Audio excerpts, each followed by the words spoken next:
네, 안녕하세요. 오늘도 지구과학 원 시간이 됐습니다. 오늘은 제가 여기 보이시는지 모르겠지만 마이크를 한번 준비를 해봤어요. 아무래도 핸드폰으로 녹음하는 그런 거, 그러니까 핸드폰으로 녹음을 하면서 또 마스크를 쓰고 있으니까 제 목소리가 동영상에 녹음이 잘 안 되는 경우가 있었던 것 같아요. 그래서 한번 마이크를 준비를 해봤는데 아직 효과는 잘 모르겠어요. 시험 삼아 해보긴 했지만 전체 수업을 찍어보진 않아서 지금 찍고 있는데 녹음이 잘 됐으면 좋겠네요.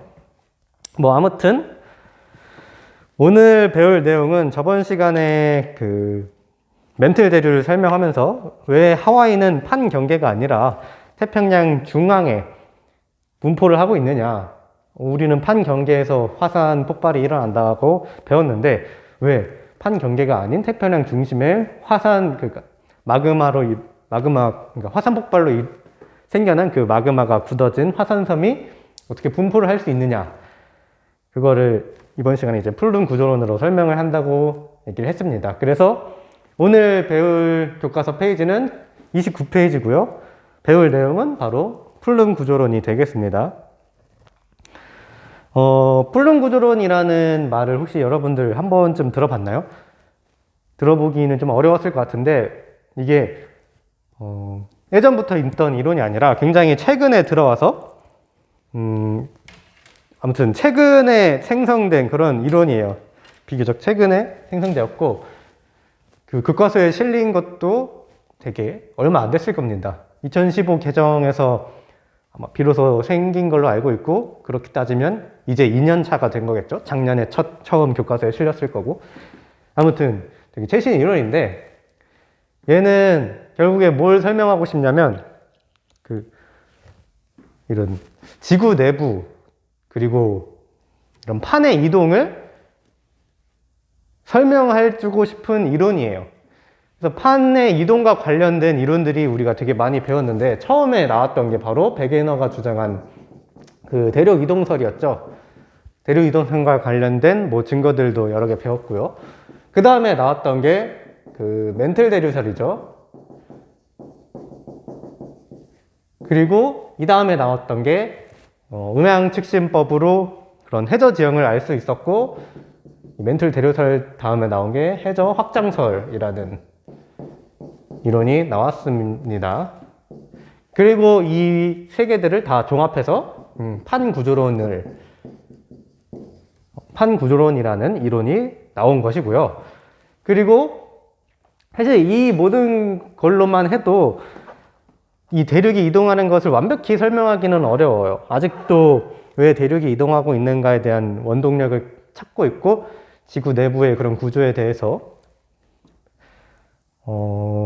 연구가 이루어지고 있는데, 최근 들어 그 연구의 결과로서 풀룸 구조론이라는 새로운 이론이 등장을 한 것입니다. 그래서 오늘은 이 풀룸 구조론에 대해서 배운다 라는 거고요. 풀룸 구조론이 그럼 뭐냐? 정의부터 알아봐야겠죠. 풀룸 구조론. 풀룸 구조론의 정의를 좀 깔끔하게 쓰고 싶었는데 아직 제가 많은 자료를 찾아본 건 아니지만 아무튼 제가 찾아본 것 내에서는 정의를 딱 제대로 끊어서 설명해 준 게 없어서 그냥 제가 이해한 정의를 한번 써볼게요. 풀룸 구조론의 정의. 지구 내부가 풀룸이라는 구조로 이루어졌다고 설명하는 이론입니다. 이게 바로 풀룸 구조론이죠. 그러면 풀룸이란 게 뭐냐?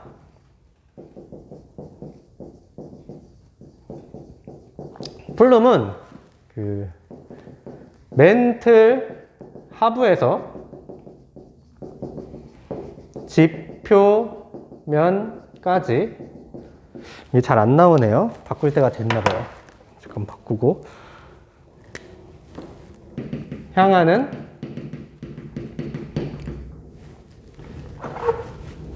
열기둥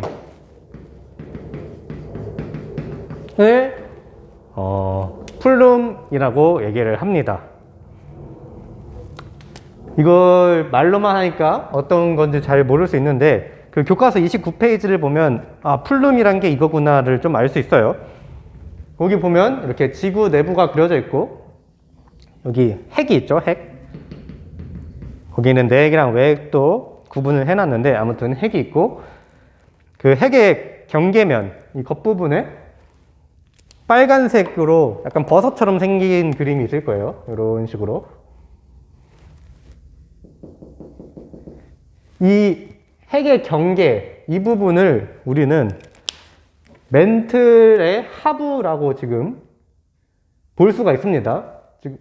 이 지구의 그 구조를 보면 지각, 멘틀, 핵으로 되어 있는데 이 멘틀의 아래쪽이죠. 아래쪽 부분에서 시작해서 지각까지, 지표면까지 올라오는 이 기둥을 플룸이라고 얘기를 한다. 멘틀 하부에서부터 지표면까지. 이 기둥이 그 지구를 잘라놓은 그림을 보면은 한 크게 네 가지가 있죠. 차가운 플룸이라고 해가지고 위아래로 있고, 뜨거운 플룸이라고 해가지고 좌우로 이렇게 나와 있는데, 이러한 플룸으로 지구 내부가 구조를 이루고 있다라고 설명한 게 바로 플룸 구조론이라는 겁니다. 대충 이해가 됐나요? 자, 그래서 이 플룸 구조론이 왜 연구가 되기 시작했냐면 그 하와이 섬을 설명하기 위해서였어요. 그러니까 멘틀 대류설까지는 이제 판의 이동에 대해서 설명을 할 수 있고 그런 판의 경계에서 일어나는 지각 현상들, 뭐 지진이든 화산 활동이든 이런 것들을 잘 설명할 수 있었어요. 근데 판의 경계가 아님에도 그 화산 활동의 흔적들, 화산섬이라든지 그런 것들이 발견이 되는 거죠. 그러면 얘는 어떻게 판의 경계가 아닌데 화산 활동이 있었을 수 있느냐, 그런 걸 조사하다 보니까 플룸 구조론으로 설명을 한다면은 이게 설명이 되겠구나 라고 해서 나온 거고요. 거기 하와이 섬을 형성시킨 내용에 대해서 29페이지 그 첫 문단에 나와 있으니까 한번 확인해 보겠습니다. 판 경계가 아닌 곳에서 마그마가 상승하는 지점을 열점이라고 한다. 그게 열점에 대한 정의인데요. 이것도 잘 안 나오네요. 그럼 파란색으로 쓸게요.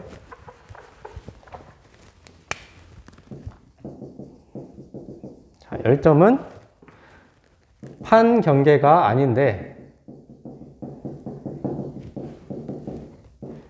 마그마가 상승하는 지점을 얘기를 합니다.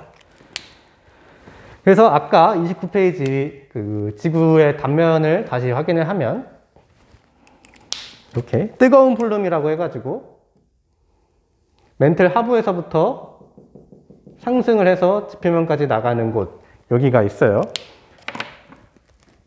이 부분을 우리는 열점이라고 얘기를 하는 겁니다. 여기는 판 경계는 아닌데도 마그마가 이 플룸을 타고 분출될 수가 있어요.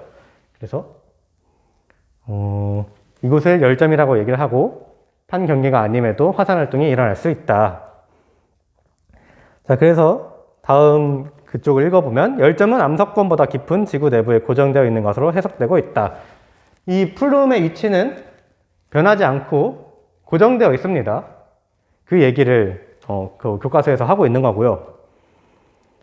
그래서 이를 이용하면 열점의 상부에서 형성된 화산섬의 생성 시기와 위치를 조사하면 판의 이동과 속력을 알 수 있다라고 나와 있는데, 이 뜨거운 플룸을 타고 마그마가 분출이 돼요. 근데 이 플룸 위치는 고정되어 있죠. 하지만 이 지각, 암석권이 그 멘틀 위를 둥둥 떠다닌다고 하면 좀 그렇고, 아무튼 멘틀 위를 이동하면서 이 플룸 위에 있는 이 판은 계속 이동을 하는 거죠. 근데 얘는 고정되어 있고요. 그러면 다시 그리면 어떻게 되느냐? 이 마그마가 분출되는 위치 자체는 고정이 되어 있어요. 그러면 여기에 화산섬을 만들겠죠. 근데 이 판이 옆으로 이동을 하면 만들어진 화산섬 자체는 이렇게 왼쪽으로 이동을 하겠지만 이 플룸은 고정되어 있으니까 옆에 또 다른 화산섬을 만들겠죠. 그리고 시간이 지나면 또 판이 이동을 하니까 이렇게 만들었던 화산섬 존재하고 또 아까 만들었던 거 존재하고 또 이번에 또 새로 만들겠죠. 그래서 이 화산섬의 이동을 조사를 하면 이 판이 얼만큼, 그러니까 판의 속력, 이동 속력을 알 수 있고 또 판이 이동한 방향도 우리는 알 수 있게 된다라는 겁니다. 그래서 이걸 한번 예를 들어서 해볼게요. 거기 교과서 28페이지로 한번 왼쪽에 29페이지 왼쪽에 28페이지 해보기를 한번 봅시다. 거기 보면 카우아이 섬, 그리고 오아우 섬, 몰로카이 섬, 마우이 섬, 하와이 섬 이런 식으로 나와 있죠. 그 섬이 카우아이 섬이 가장 오래됐고 하와이 섬이 가장 최근에 형성된 화산섬인데 판이 그 열점위를 이동하면서 화산섬을 주기적으로 만들면서 판의 이동에 따라서 그런 분포를 나타낸 건데 먼저 카우아이 섬을 380만 년 전에서 560만 년 전이라고 얘기를 하는데 500만 년 전에 만들어졌다고 얘기를 해볼게요. 카우아이 섬 500만 년 전 형성. 그리고 이게 하와이 화산, 즉 현재 열점이 분포하고 있는 하와이 화산으로부터의 거리는 500km라고 얘기를 하겠습니다. 그리고 다른 거 말고 오아우 섬은 거기 220에서 330만 년 전이라고 나와 있는데 250만 년 전에 형성됐다고 치고 얘는 하와이로부터 250km 떨어져 있다고 한번 해보겠습니다. 그러면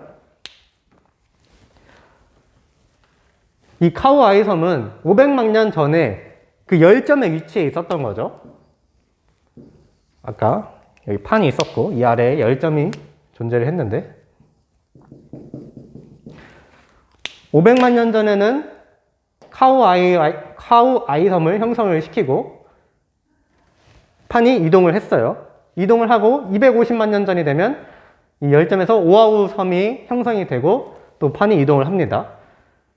근데 그 판이 이동한 거리를 따졌더니 얘는 현재 열점의 위치로부터 500km 떨어져 있는 거고 오아우 섬은 250km 떨어져 있어요. 그러면 우리는 이 속력을 어떻게 구하느냐? 거리는 시간 곱하기 속력식을 사용하면 됩니다. 그래서 지금 카우아이 섬을 이용해서 구해 본다면 500km를 떨어져 있고 시간은 500만 년 걸렸으니까 속력은 x가 되겠죠. 이걸 구분하기 위해서 이 곱하기에 동그라미를 한번 쳐보겠습니다. 자, 우리 속력은 판의 이동 속력은 보통 센티미터 퍼 연으로 나타내요. 그래서 단위들을 센티미터랑 그냥 연으로 한번 나타내 보겠습니다. 얘는 그러면 500km니까 미터로 나타내면 공 3개 더 붙겠죠. 그리고 그 미터를 센티미터로 나타내면 공 2개 더 붙겠죠. 그럼 비로소 센티미터가 되는 거고 500만 년 전은 500하고 만이면 공이 하나, 둘, 셋, 4개가 될 거고 그다음 연 붙여주면 되고 곱하기 x가 되겠죠. 그러면 x는 뭐냐? 따라서 x는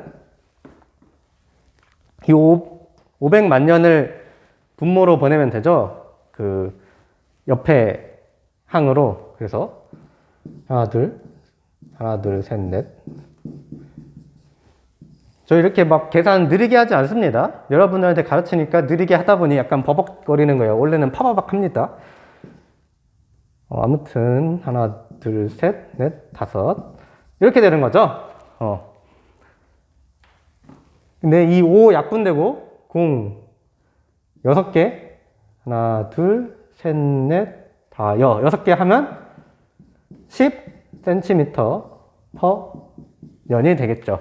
그래서 속력은 1년에 10cm를 이동했다. 이 판의 이동 속력은 1년에 10cm죠. 이거를 카오아이 섬 말고 오아후 섬으로 계산을 했어도 똑같이 10cm가 나왔을 겁니다. 자, 이렇게 속력을 구할 수 있고요. 또 방향은 어떻게 구하냐면, 이거는 그 사진 말고 옆에 지구를 나타낸 동그라미, 지구 동그라미 모양 있죠? 엠페러 화산군, 하와이 열도, 하와이 섬 나와 있는 거, 그걸로 좀 확인해 볼게요. 자, 엠페러 화산군을 먼저 보면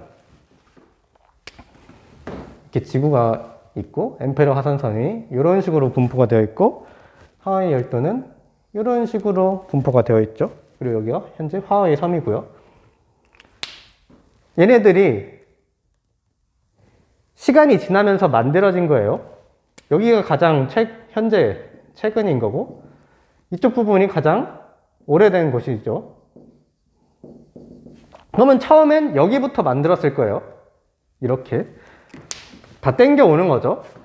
여기가 만들어지고 다음 거는 이 밑으로 쭈쭈쭉 따라가면서 만들어진 상태인 거죠. 그러면 판이 어떻게 이동해야 이런 약간 북쪽으로 남북으로 위치한 그런 화산섬을 만들 수 있을까요? 판이 이렇게 있는데 열점이 여기 존재하고 얘가 화산섬을 만들어요. 그 다음 밑으로 쭉 더 만들려면 이 판 자체는 어디로 이동을 해야 될까요? 위로 이동을 해야겠죠. 북쪽으로. 만약에 북쪽으로 이동을 한다면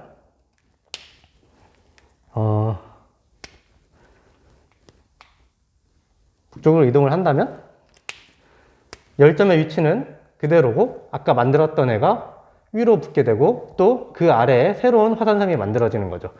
그래서 판이 북쪽으로 이동했다는 거를 가장 오래된 게 이 위치에 있고 현재 여기에서 화산섬이 만들어지고 있다는 걸 확인을 하면 이 엠페러 해상군은 판이 북쪽으로 이동하면서 만들어졌구나라는 걸 확인할 수가 있고요. 또 하와이 열도는 북쪽보다는 좀 더 서쪽으로 기울어져 있죠. 그래서 판이 북쪽으로 이동을 해서 엠페러 해상군을 만들고 그 이후에는 판이 북서쪽으로 이동을 해가지고 이런 하와이 열도를 만들었다라는 걸 우리는 확인을 할 수가 있습니다. 즉, 이 태평양판은 아마 예전에 북쪽으로 이동을 하다가 현재는 북서쪽으로 이동을 하고 있구나 라는 걸 우리는 이 하와이 열도가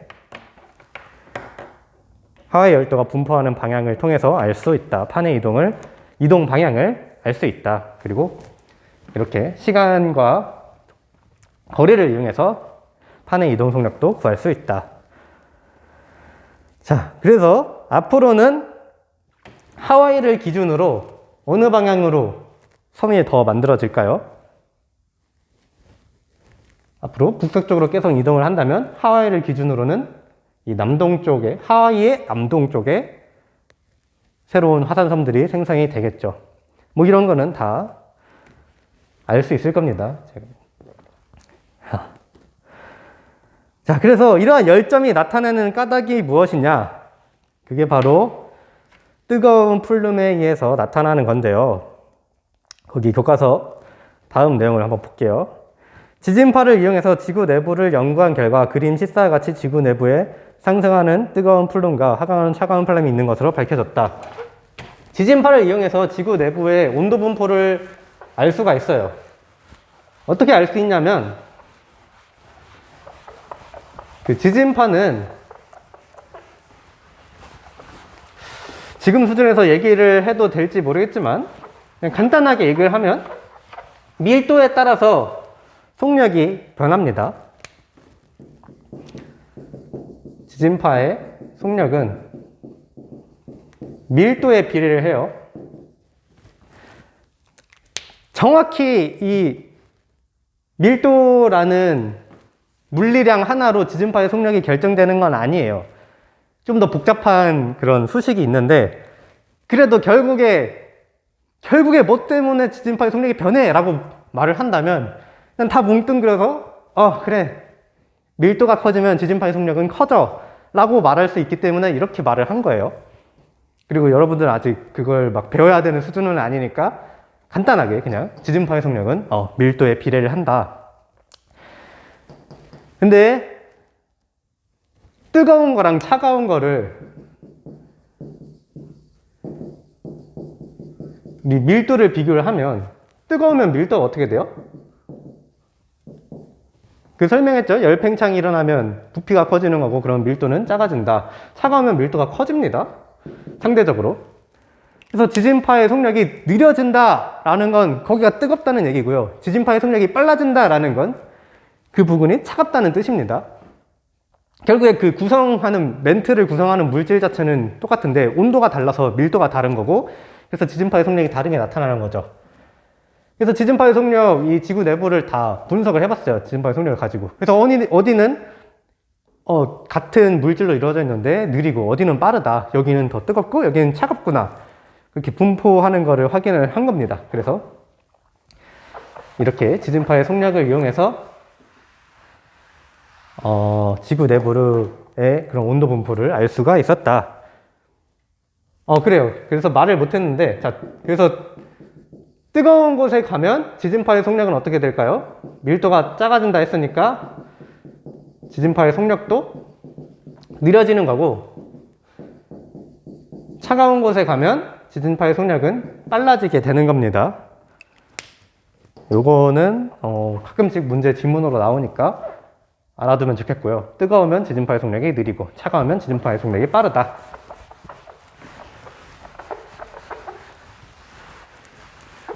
그래서 그런 뜨거운 플룸이 위치하는 곳이랑 차가운 플룸이 위치하는 곳을 연구를 했죠. 이 뜨거운 플룸이 위치하는 걸 보니까 핵과 멘틀의 경계부, 즉 멘틀의 하부죠. 핵과 이 멘틀의 경계부에 뜨거운 플룸이 존재를 한다. 이런 식으로 존재를 하고 있고요. 그 다음에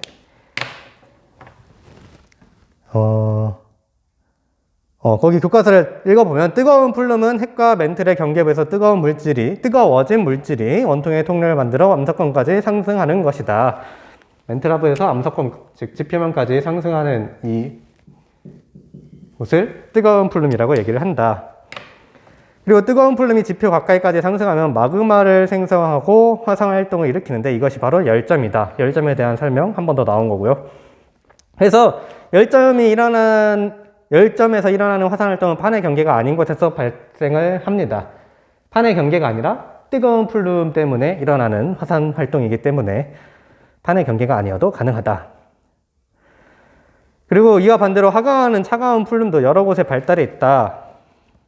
대표적으로 이 뜨거운 플룸의 약간 90도 방향 쪽에 이렇게 차가운 플룸이 존재를 하고, 또 이렇게 차가운 플룸이 존재를 하죠. 그래서 플룸의 상승과 하강은 상부 멘틀에서 판의 운동과 직접적으로 관련되어 있는 멘틀 재료는 다르게 멘틀 전체 규모의 대류 형태를 나타낸다 라고 했는데, 이 플룸이 어떻게 생성되는가까지만 설명을 하고 끝낼게요. 뭔가 이 한 페이지를 하는데도 굉장히 많은 설명이 일어나죠. 사실 설명한 건 별로 없는 것 같은데 이 설명을 되게 길게 한 것 같아요. 그래서 조금 횡설수설한 게 된 것 같아서 미안하긴 한데, 제가 되게 바빠서 수업을 엄격히 준비하는 시간이 굉장히 촉박했어요. 아무튼 시간이 많이 지난 것 같으니까. 자, 얘기를 하면, 처음에는 이 차가운 플룸을 먼저 설명을 합니다. 거기 29페이지 오른쪽에 조그만 글씨로 플룸의 생성 원인이 나와 있는데, 거기를 한번 읽어볼게요. 차가운 플룸은 해양판의 섭입으로부터 형성되기 시작한다. 판이 섭입하면 점점 물질이 축적이 되는데 시간이 지나면 차가운 플룸이 하강을 해서 핵까지 도달을 하게 되고 핵에서 뜨거워지면 뜨거운 플룸이 돼가지고 상승을 하게 된다. 그래서 멘틀이래. 판이 섭입하는 곳 여기 있죠? 여기 판이 계속 섭입하는데 그럼 이 멘틀 하부까지는 도달하지 못하는, 그러니까 멘틀 하부는 밀도가 좀 더 크고 이 판의 밀도는 거기보다는 작으니까 그 아래까지, 이 멘틀 하부까지는 도달을 못해요. 이 섭입하는 판이. 그러면 어디로 가느냐? 여기선 계속 꾸역꾸역 밀고 있는데 이 판은 어떻게 될까요? 보니까 내려가진 못하고 여기에 계속 쌓인다는 거예요. 판이 축적되면서. 근데 얘가 시간이 지나면 식으면서 차가워져요. 그리고 계속 쌓이니까 점점 무거워지죠. 그러다 보면 이 섭입하는 이 판 여기랑 톡 하고 끊어지고 밑으로 가라앉습니다. 이렇게 툭 하고. 그러면 이런 모습을 우리는 차가운 플룸이라고 얘기를 하는 거고요. 그럼 결국에 외액의 경계면까지 도달할 텐데 여기는 굉장히 뜨거워요. 그래서 도달하고 나서 이 차가운 플룸은 뜨거워지기 시작을 하고요. 뜨거워지면 뜨거운 플룸으로 얘가 이동을 하는지, 이렇게 떨어져서 여기서부터 이렇게 이동을 하는지는 모르겠지만 아직 그거에 대한 정확한 설명은 없지만 아무튼 섭입하는 곳에서 멘틀까지 들어가지 못하고, 그러니까 멘틀 하부까지 들어가지 못하고 그럼 위쪽에서 체류해 있다가 얘가 축적이 되면 무거워져서 떨어지고, 아마 이 물질은 뜨거워져서 결국에 여기 뜨거운 플룸이 상승하는 곳에 공급이 될 거예요. 여기는 상대적으로 이러한 뜨거운 플룸이 상승을 하면서 물질이 부족해지니까 더 공급된 곳에서 이런 부족한 곳으로 이동이 일어날 텐데, 아무튼 차가운 플룸이 핵까지 도달을 하고 여기서 뜨거워져서 결국엔 뜨거운 플룸을 형성하게 된다. 이게 플룸 구조론에 대한 내용입니다. 근데 아직 또 연구 중인 그런 이론이고요. 막 확실하게 밝혀졌다고 말을 할 수가 있는 그런 이론이라고는 말하기가 어려워요. 그래서 오늘 배운 내용들 중에 확실한 부분만 기억을 하면 좋겠습니다. 지진파가 뜨거운 플룸에서 느려지고 차가운 플룸에서 빨라진다는 거, 그리고 차가운 플룸이랑 뜨거운 플룸이 있다는 거, 그리고 차가운 플룸은 이 섭입하는 곳에서 형성된다는 거, 또 뜨거운 플룸에 의해서 열점이 생기고 그러한 열점에서 대표적인 화산섬이 그런 하와이 열도가 있다. 그래서 그 열점에 의해서 형성된 화산섬을 분포를 조사를 하면 속력이랑 판의 이동 속력이랑 판의 이동 방향을 알 수 있다. 그 정도를 알면 되겠습니다. 자, 그래서 오늘 배운 내용은 끝이고요. 이제 다음 시간에는 마그마의 생성과 화성암에 대해서 수업을 나가겠습니다. 오늘 수업도 고생하셨습니다.